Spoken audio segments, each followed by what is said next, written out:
Bismillahirrahmanirrahim. Assalamualaikum warahmatullahi ta'ala wabarakatuh. Alhamdulillah, salatu wassalamu ala rasulillah, amma ba'd. Ya, pada kesempatan kali ini saya akan membahas beberapa struktur daripada ilmu linguistik, yakni fonologi, morfologi, serta sintaksis. Sebelumnya kepada teman-teman semua para penonton, marilah dengarkan penjelasan ini. Jikalau bermanfaat, yuk diambil. Jikalau ada yang salah, ya mohon kritikan dan sarannya. Yang pertama, kita akan bahas masalah fonologi. Fonologi dalam terminologi Arab. Dalam terminologi Arab, fonologi itu adalah ilmu aswad. Apa itu ilmu aswad? Ilmu aswad adalah ilmu yang mempelajari tentang bunyi dari dalam berbentuk bahasa Arab, karena dia terminologi Arab, fonologi Arab, jadi dia ilmu dalam bahasa Arab.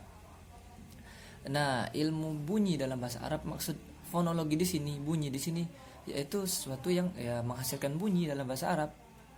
Nah, yang mana setiap bunyi yang berbahasa Arab dan berfaidah atau memiliki makna. Jadi kalau meskipun dia berbahasa Arab tapi tidak memiliki makna, ya gimana? Kita tak akan paham apa yang dikatakan, yang mana bunyi tersebut membuat kita paham. Itu fonologi Arab. Sedangkan fonologi Arab itu ada dua, fonem vokal dan fonem konsonan. Seperti itulah. Itu fonologi Arab atau ilmu aswad, yaitu ilmu yang mempelajari tentang bunyi. Dan untuk penjelasannya kemarin sudah dijelaskan oleh dosen kita, Ibu Isna ini.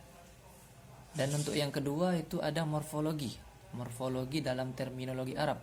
Morfologi dalam terminologi Arab itu adalah ilmu sorob, ilmu tentang sorob. Ya, secara bahasa sorob artinya perubahan. Jadi ilmu tentang perubahan.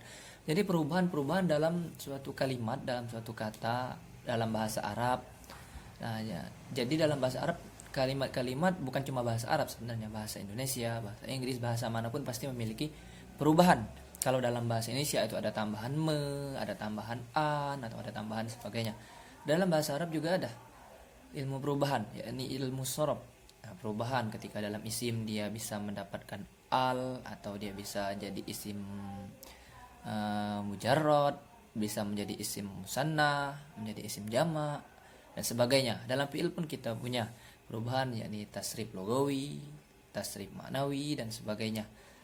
Contoh-contohnya banyak terdapat dalam tasrif kalau untuk yang fi'il, dan contoh-contoh juga untuk yang isim itu banyak kita temukan. Contohnya lampu, misbahun, al-misbahu. Kalau dia menjadi musanna, misbahani. Kalau dia menjadi jama', masabih. Itu namanya ilmu perubahan dalam terminologi Arab, ilmu morfologi. Dan yang ketiga ada sintaksis, yang mana dalam terminologi Arab sintaksis merupakan ilmu nahwu. Dan secara bahasa nahwu itu artinya contoh.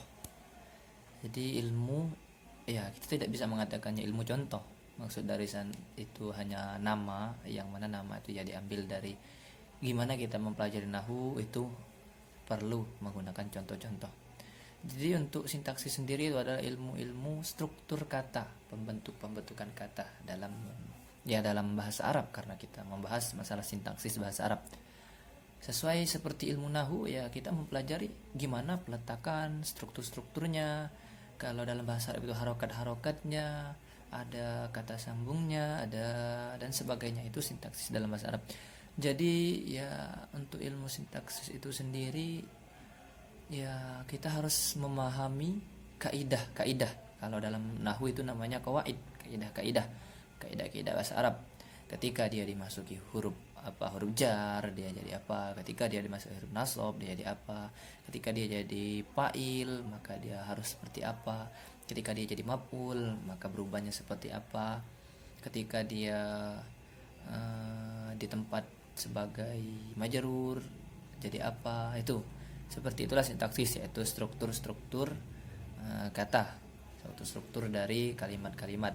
Kalau dalam bahasa Indonesia itu bisa kita buat seperti SPOK, subjek, predikat, objek, dan keterangan.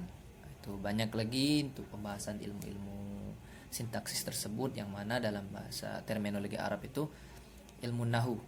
Dan untuk ulama-ulama itu banyak yang membahas masalah ilmu nahu. Untuk santri-santri pesantren itu membahas masalah ilmu nahu. Untuk lebih dalamnya lagi ya mungkin dapat kita bahas, dapat kita selesaikan pada segmen-segmen pembelajaran kita dengan Ibu Isna ini, ataupun kita belajar di mana, di pesantren atau dimanapun itu. Ya mungkin sekian yang dapat saya jelaskan tentang ilmu-ilmu fonologi, morfologi, serta sintaksis, yaitu struktur-struktur daripada ilmu linguistik. Ya, jikalau ada yang bermanfaat silakan diambil. Kalau ada yang kurang ya mohon maaf, karena saya juga masih proses, masih seorang mahasiswa yang ya insya Allah kita dapat berkah. Mungkin sekian dari saya. Bila ada yang kurang mohon maaf. Wassalamualaikum warahmatullahi taala wabarakatuh.